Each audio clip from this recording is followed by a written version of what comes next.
Ya, saya lanjutkan dulu ya materinya, biar nggak kesorean selesainya. Nah, ini tadi kita sampai di mana?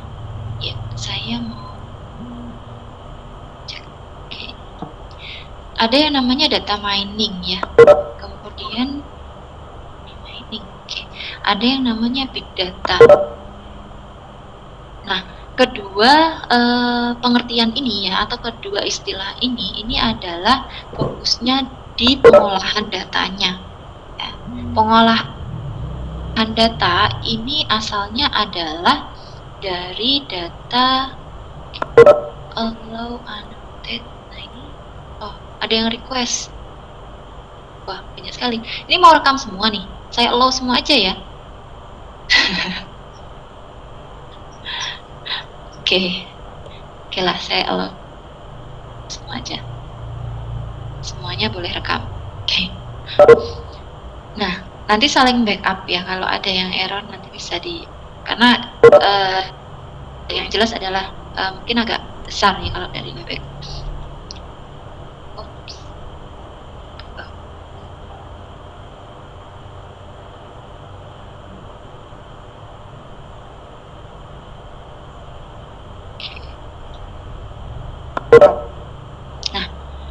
Oke lah. Nah, untuk data mining dan big data itu awalnya adalah dari sistem basis data. Kenapa seperti itu? Sistem basis data ini ke penyimpanan ya, lebih kepada penyimpanannya. Penyimpanannya itu akhirnya akan bermuara ke yang namanya data warehouse. Oh alah, sebentar ya. Ini ternyata bukan allow to record tapi allow to annotate, salah saya. Oke, jangan dicoret-coret ya. Saya salah baca ternyata. Ini bukan allow to record tapi allow to annotate. Oke, jangan dicoret-coret ya. Nah, kalau kita berbicara di sini, nanti tempat penyimpanan ini bisa ke arahnya adalah data warehouse. Nah, inilah nanti yang akan bisa digunakan untuk pengolahan data. Tapi kita nanti tidak sampai di sini ya, kita tidak sampai di sini. Karena yang akan kita bahas itu adalah query-nya ya, query. Nah, kita akan membahas mengenai query sistem basis data itu seperti apa gitu. Nah, sebelum saya menjelaskan ya mata kuliah ini akan seperti apa, di sini ada kontrak kuliah. Sebenarnya ini bukan tawaran karena nanti akan ada aturan lagi dari program studi untuk memberikan komponen penilaiannya. Ini akan saya sampaikan di akhir perkuliahan saja. Karena pengalaman kemarin kan di PPB atau MDP saya sudah bilang komponennya adalah sekian gitu penilaiannya. Tapi ternyata dari prodi sendiri juga ada komponen penilaian ya terkait dengan pelaksanaan perkuliahan online ini. Yang jelas, porsi tugas ini adalah porsi terbesar. Jadi kalau kalian tidak mengerjakan tugas, itu kalian sudah kehilangan porsi terbesar untuk penilaian. UTS UAS itu akan diberikan porsi yang seimbang. Ya, ini untuk berlaku untuk perkuliahan di semua fakultas ya, karena ini aturannya juga dari atas ya, dari fakultas, dari universitas. Nah, ada aturan untuk memberikan nilai sekian persen kepada mahasiswa. Nah, ya, jadi dosen tinggal mengikuti saja. Jadi tidak akan sulit mendapatkan nilai yang bagus di perkuliahan online ini, asalkan kalian mau mengikuti aturan yang ada di setiap mata kuliah, termasuk pelaksanaan tugasnya. Ya tugasnya apa ya, disuruh membuat ya kalian membuat. Ya kalau kita ada kuis dikerjakan ya dikerjakan gitu. Tapi pertemuan pertama jangan kuis dulu ya. Untuk pertemuan kedua dan selanjutnya akan ada saya cek dulu. Masih not doang Bu. Iya. Privilege. Cuman copy meeting link, enable breakout session, sama log meeting. Itu doang yang waktu udah ke HCC jadi co-host. Oke, sebentar. Mana ya recordnya itu di. Kalau di menu meeting itu ada nggak, Mbak? Oh, mungkin ini karena udah progres kali ya, Bu. Ibu kan udah mulai record dari Ibu. Jadi kayak cuma satu aja yang bisa record kayaknya. Itu udah connect ke recordnya paling kanan atas. Oh, berarti nggak bisa dua ya? Nggak bisa dua yang record Enggak ya? bisa. Oke lah, ya udah. Nanti saya share. Semoga nggak apa-apa ya record saya. Oke, Mbak Cinka. Makasih ya. Oke, nggak apa-apa. Pakai punya saya Sama-sama, aja. Bu. Oke, saya lanjutkan. Ini untuk mata kuliah yang kita akan pelajari. Jadi kalau berbicara tentang sistem basis data, itu ada proses untuk membuat basis data yang bagus ya. Prosesnya adalah kita harus melalui perancangan dulu. Perancangan, kemudian baru menciptakan atau mengimplementasi sebuah basis data. Ya. Jadi untuk perancangan tersebut ada beberapa pemodelan data ya yang bisa kita gunakan. Ya pemodelan data itu ada data yang berbentuk IRD ya, IRD. Kemudian ada juga yang bentuk data ternormalisasi seperti itu. Nah, ini akan semuanya kita pelajari bagaimana pemodelan data yang ada. Karena untuk membentuk satu sistem basis data itu kita perlu menentukan kita pakai model data apa. Kita mau pakai model data tree, hierarki, relasional, atau object oriented relasional. Nah, ini adalah pemodelan-pemodelan data yang bisa kita pilih. Nah, untuk sistem basis data ini sendiri, saya coba untuk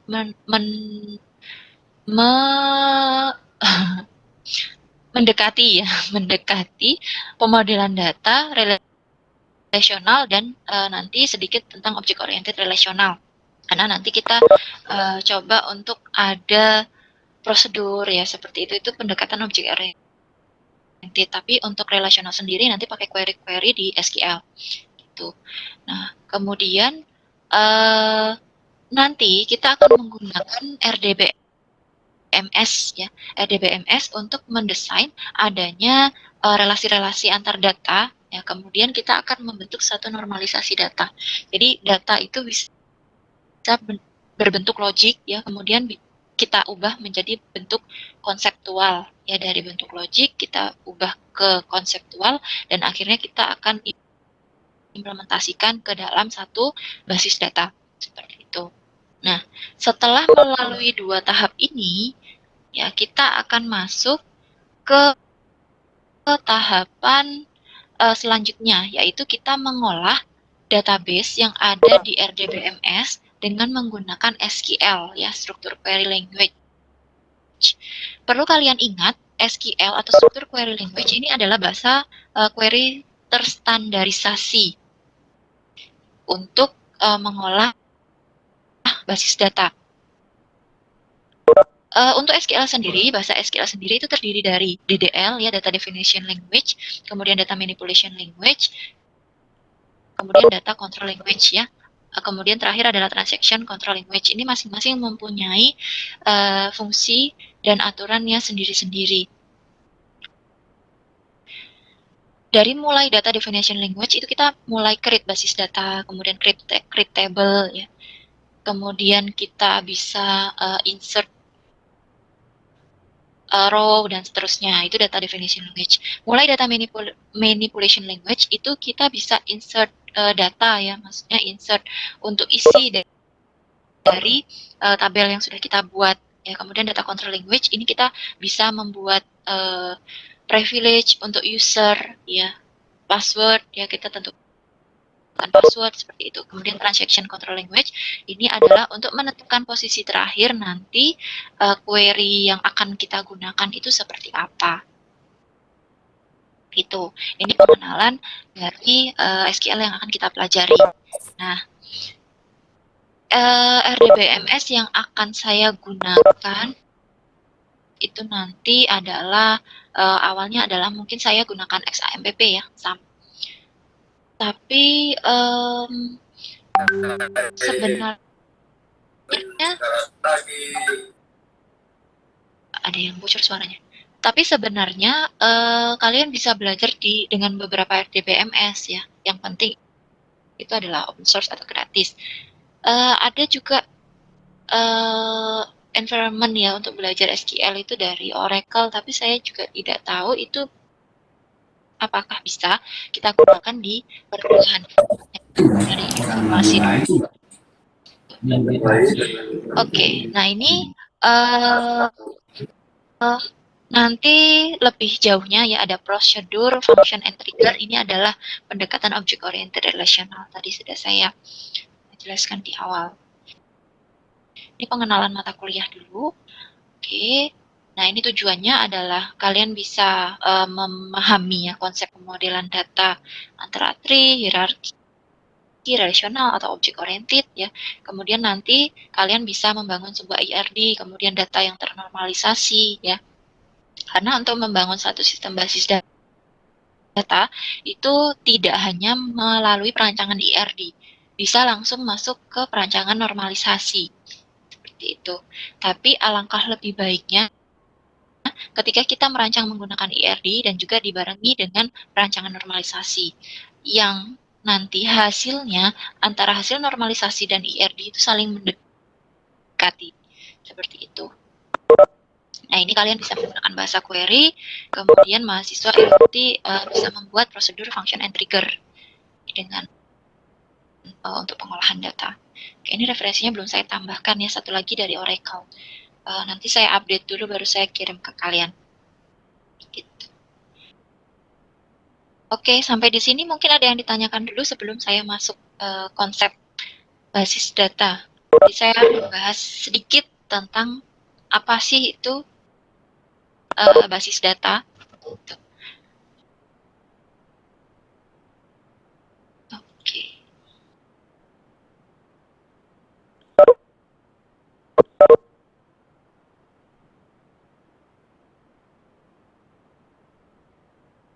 Belum ada ya. Saya buka chat ini juga belum ada pertanyaan. Nah,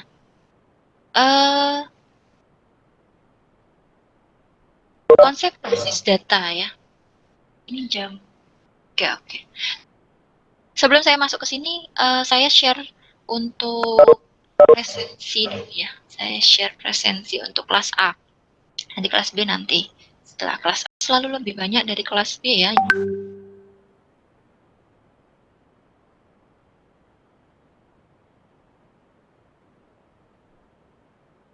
Nanti mulai Senin itu kita sudah masuk ke pertemuan kedua. Ya. Untuk pertemuan-pertemuan sebelum UTS nanti kita masih dalam tahap perancangan dan pengenalan SQL dulu. Setelah itu baru saya membahas mengenai pengolahan RDBMS-nya dengan menggunakan SQL.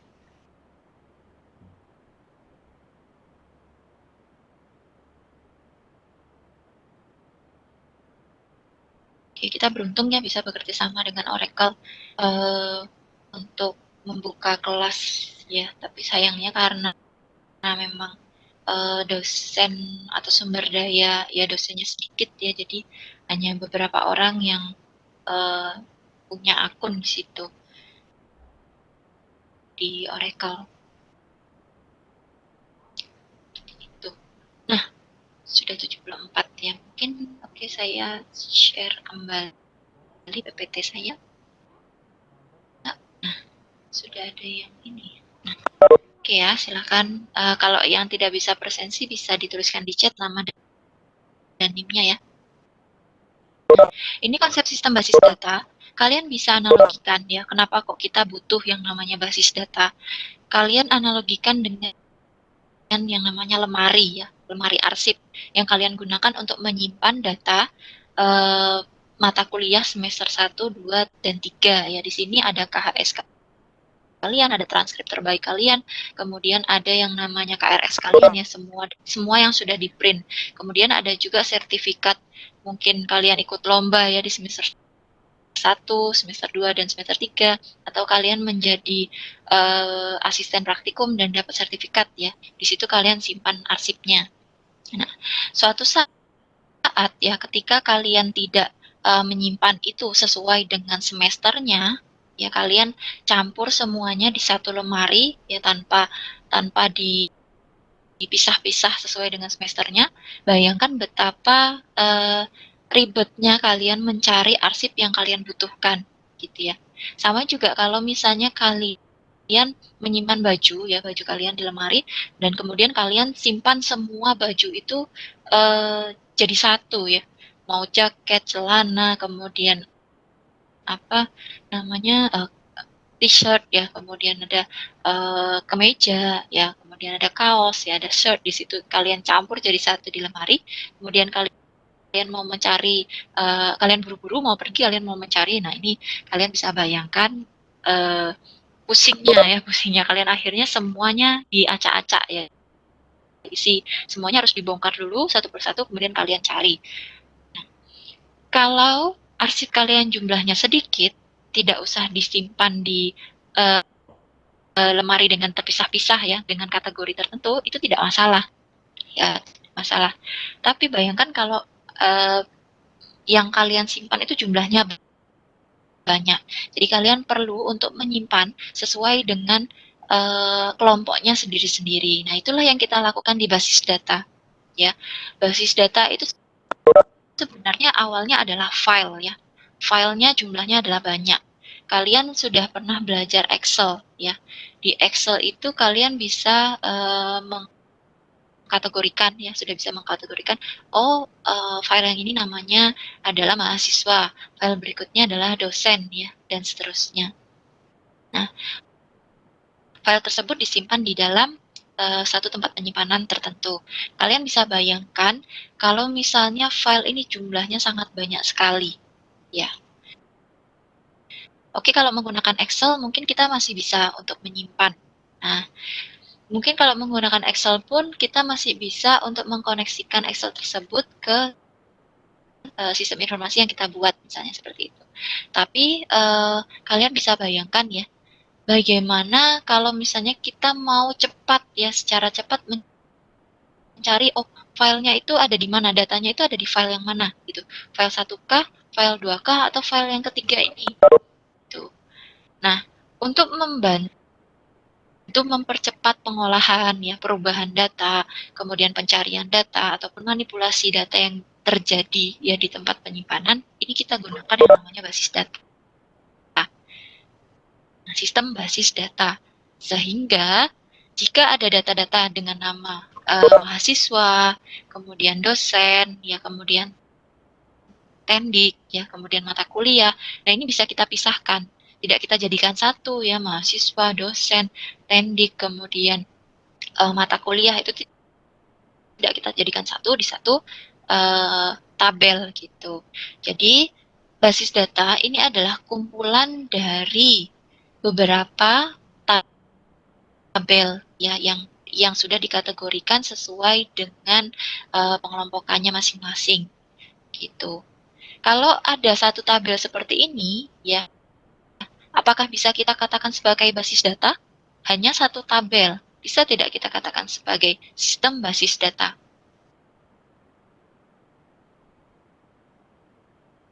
Boleh di-chat? Oke, 97 tidak bisa absen. Indra Kurniawan tidak bisa absen. Patrick tidak bisa absen. Oke ya, nanti ya. Kelas A semua ini ya.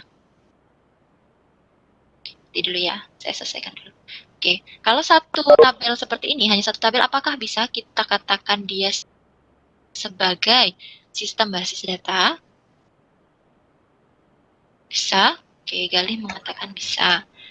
Oke, kenapa Mas Galih kok bilang bisa kita katakan sebagai sistem basis data? Mohon izin menjawab, Bu. Iya, monggo. Karena kalau misal ada tabel kan ada komponen-komponen dari sistem basis data tersebut, yaitu tabel, di situ ada kolom dan juga ada barisnya, ada recordnya, terus ada datanya juga. Jadi sudah menjadi satu kumpulan data gitu. Menurut saya itu bisa disebut sebagai sistem basis data, Bu. Terima kasih. Oke, terima kasih. Makasih jawabannya Mas Kelly. Oke, ada yang menjawab tidak bisa beserta alasannya?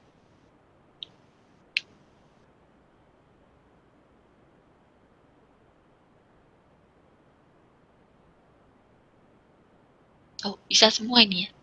Sekitar 70 orang kayaknya ini. Bisa semua. Oke, ya Mas Kelly mewakili satu angkatan. Ya nanti apa namanya? Semuanya harus memberikan kontribusi ke Mas Galih ya. Oke. Nah, memang bisa kita katakan dia sebagai tempat penyimpanan data ya. Data ini disimpan, kemudian ada banyak komponen data yang ada di dalamnya gitu.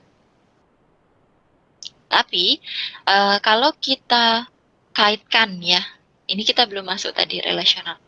Bisa kita katakan sebagai basis data, tapi tidak bisa kita katakan sebagai ya basis data relasional ya, karena basis data relasional itu butuh teman ya. Basis data relasional itu butuh adanya relasi atau hubungan dengan tabel yang lain gitu. Ini mungkin bisa kita katakan sebagai pemodelan data saja. Model datanya apa gitu, terikah, hierarkikah gitu. Kalau kita katakan sebagai pemodelan data relasional atau basis data relasional, itu belum bisa kita katakan sebagai basis data relasional. Tapi kalau untuk memenuhi persyaratan ya, persyaratan adanya komponen basis data ini sudah memenuhi karena ada kolom, ada baris ya, kemudian ada record ya, ini namanya adalah record ya, seperti itu. Nah ini pun ada nama dari tabelnya, nah, yaitu lemari arsip gitu. Seperti itu. Oke, saya lanjutkan dulu. Oke, terima kasih Mas Kelly. Nah, latar belakang ya, kenapa kok basis data itu masih kita perlukan? Nah, ini pemrosesan basis data menjadi perangkat andalan dan kehadirannya sangat diperlukan di berbagai institusi. Kenapa? Karena dalam pengembangan sistem informasi, basis data itu sangat diperlukan untuk media penyimpanan data. Kemudian kehadirannya juga akan meningkatkan kinerja dari perusahaan tersebut, ya karena bisa membantu perusahaan ini mengambil suatu keputusan ya, dengan cara apa? Dengan cara data tersebut diolah menjadi satu informasi tertentu. Jelas kita kalau membuat satu sistem informasi, ya tujuannya adalah mengolah data yang kita simpan untuk menjadi informasi tertentu. Seperti itu. Jadi inilah kenapa kok kita masih butuh yang namanya sistem basis data. Ya, di lingkungan konsentrasi software engineering, basis data itu tidak bisa ditinggalkan. Bahkan mungkin nanti kalau kita membangun satu aplikasi untuk perangkat bergerak pun lebih mudah ketika kita koneksikan dengan yang namanya basis data. Gitu, kalau berkaitan dengan data-data yang disimpan. Oke. Jadi kalian bisa bayangkan ya, untuk arsitekturnya minggu depan itu kita pelajari. Kita akan lihat basis data itu berada di mana ya dalam lingkungan sistem informasi.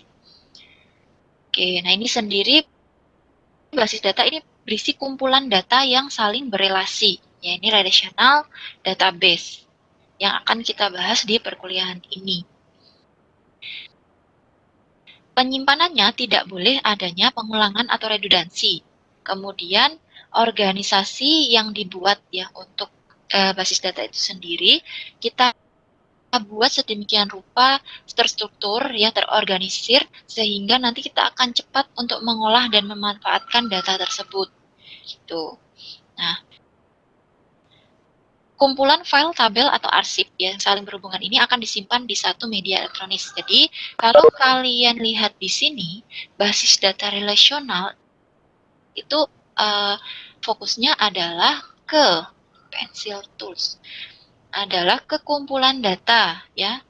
Jadi kalau tadi ada tabel ya, Mas Galih bilang itu sudah basis data Bu. Ya benar, itu sudah basis data karena ada komponen-komponen datanya di situ ya, komponen basis data. Tapi kalau saya tambahkan pertanyaannya, apakah ini merupakan basis data relasional? Jawabannya Belum ya, karena basis data relasional itu adalah kumpulan data yang saling berelasi, kemudian tidak boleh ada redundansi, kemudian diorganisasikan sedemikian rupa, memudahkan kita dan mempercepat kita untuk melakukan sesuatu ya, atau memenuhi berbagai kebutuhan di data tersebut, kemudian disimpan di dalam media elektronis gitu ya. Nah, ini adalah kata kuncinya untuk sistem basis data relasional. Oke. Tujuannya adalah mengatur data sehingga bisa kita peroleh dengan mudah, tepat, cepat ketika kita mau memanggilnya kembali. Jadi kalian bisa bayangkan ya, saya tuh suka coret-coret ini kalau kuliah tapi agak lama. Kalian bisa bayangkan ada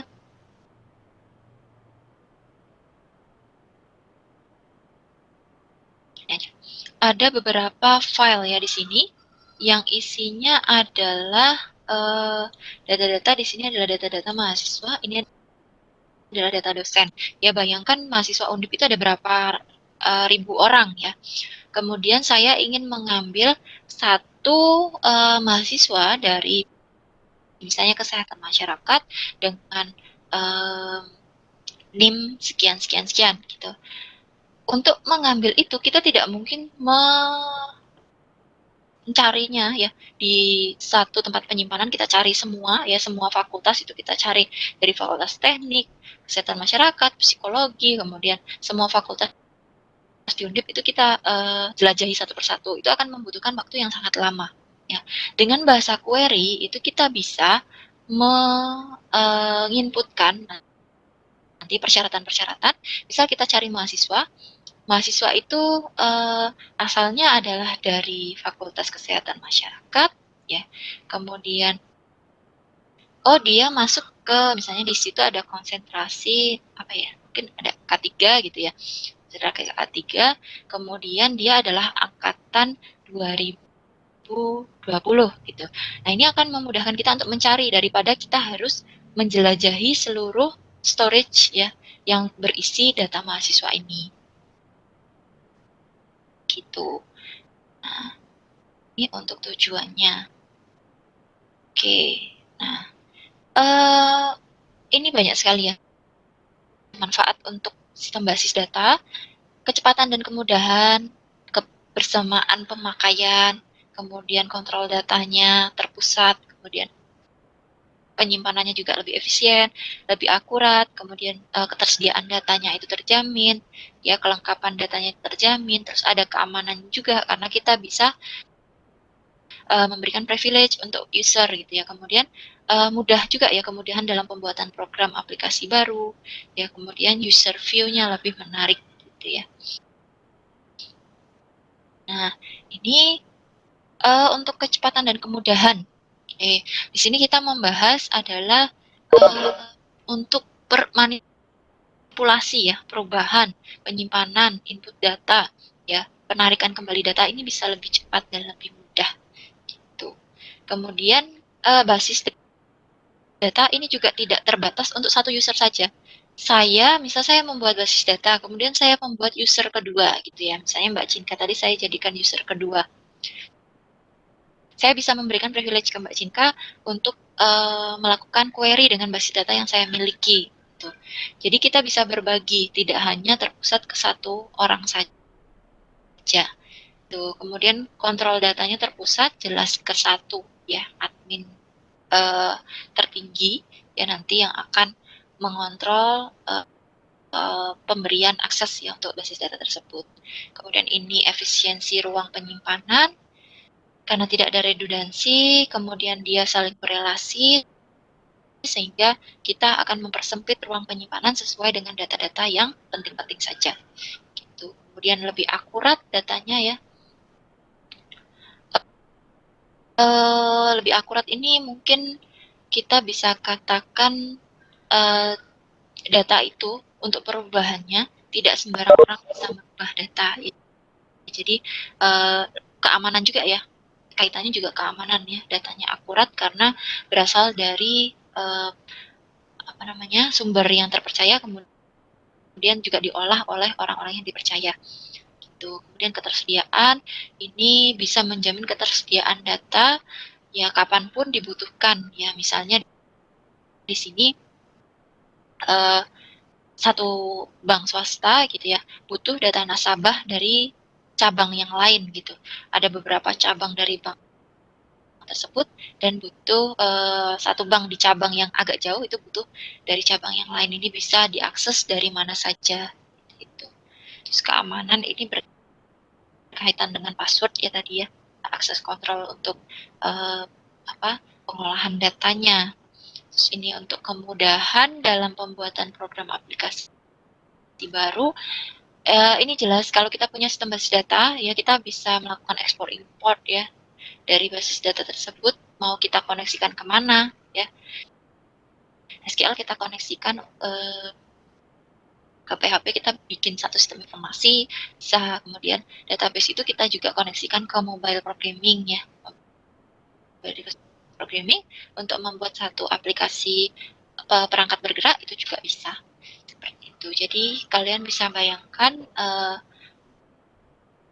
kebergunaan dari sistem basis data ini lumayan luas gitu ya. Kemudian ini user view, pemakai dapat melihat langsung bentuk tampilan dari penginputan data seperti apa ya, sehingga memudahkan pemakai dalam pengolahan data. Oke. Nah, ini untuk penerapan. Oke. Penerapan basis data. Ini ada siapa aja sih di sini?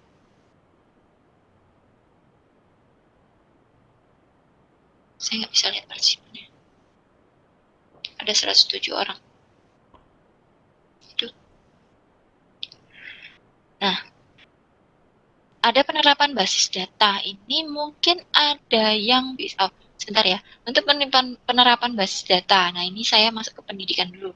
Pendidikan atau sekolah. Setiap universitas pasti memiliki yang namanya sistem informasi akademik. Nah, sistem informasi akademik inilah yang akan terlibat dengan sistem basis data. Pasti tiap universitas punya yang namanya sistem basis data gitu. Seperti Undip juga punya ya sistem basis data. Beralih dari Siakat ke Siap pun pasti di Siap juga ada itu sistem basis datanya.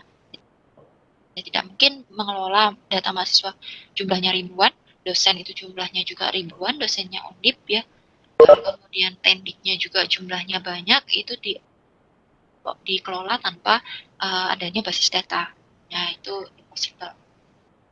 Basis data juga kalian bisa temukan di mana di kepegawaian. Ya. Undip itu sekarang punya SSO ya, semuanya terpusat. Jadi dari informasi kepegawaian ya, informasi kependidikan dan lain-lain. Nah, di situ terpusat. Nah, sehingga kepegawaian kemudian kependidikan. Nah, ini bisa kita jadikan satu gitu. Nah, untuk pergudangan akuntansi ya, reservasi bahkan ya kalau kalian berbicara tentang toko online, nah itu juga butuh yang namanya basis data. Nah, mungkin nanti saya perlihatkan satu. Nanti ya saya carikan dulu. Ada satu tugas akhir ya yang dia mengerjakan dengan membuat toko online ya untuk pengusaha UMKM. Itu Mbak siapa, saya lupa namanya. Di situ dia juga butuh basis data ya, basis data untuk mengelola data-data dari UMKM apa saja yang gabung ya, kemudian apa saja yang dijual. Nah, ini berkaitan dengan mungkin toko online seperti Tokopedia ya. Kalian tahu ada Shopee ya, yang rajin belanja online pasti tahu. Mereka juga punya yang namanya basis data. Ya, mereka punya yang namanya tempat penyimpanan data, dan kalian bisa bayangkan seberapa besar tempat penyimpanan data yang mereka miliki gitu ya. Termasuk produsen barang ya, kemudian industri manufaktur dan lain-lain. Oke. Nah, ini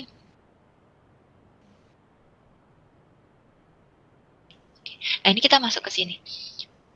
Untuk mencari ya, barang apa saja yang ada, ya misalnya di toko online tersebut, ya barangnya mana, kemudian di situ tertera stok tersedianya berapa. Ini juga menggunakan yang namanya bahasa-bahasa query ya, bahasa query untuk mencari nama barangnya apa, kemudian stoknya yang tersedia apa, itu kita mengambil data ya dari tempat penyimpanan menggunakan bahasa query. Nanti inilah yang akan kita pelajari. Gitu. Jadi kalian nanti dari mulai kalian membuat database, kemudian kalian membuat tabel, ya kemudian kalian akan bermain query di database yang kalian buat. Gitu. Harapan saya adalah kalian bisa merancang ya, merancang database itu dengan baik dari mulai perancangan secara logis ya.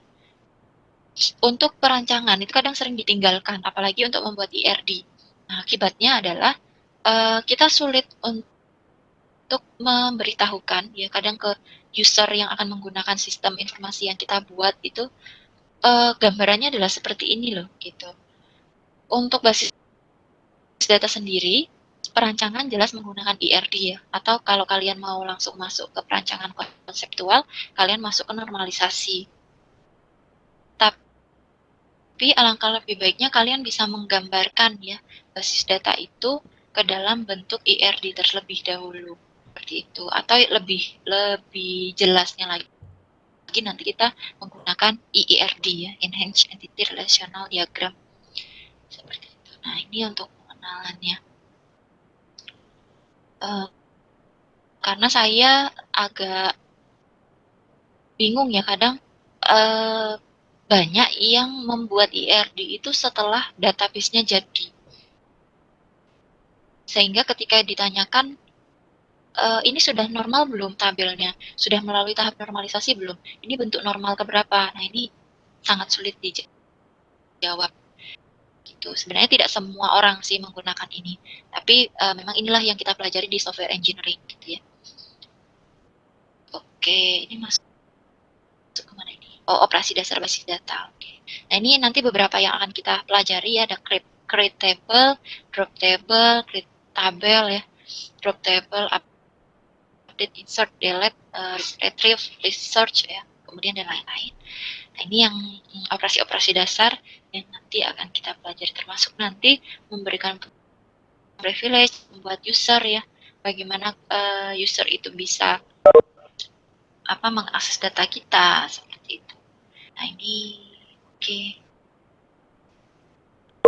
Sebentar ya, saya coba share presensi lagi, siapa tahu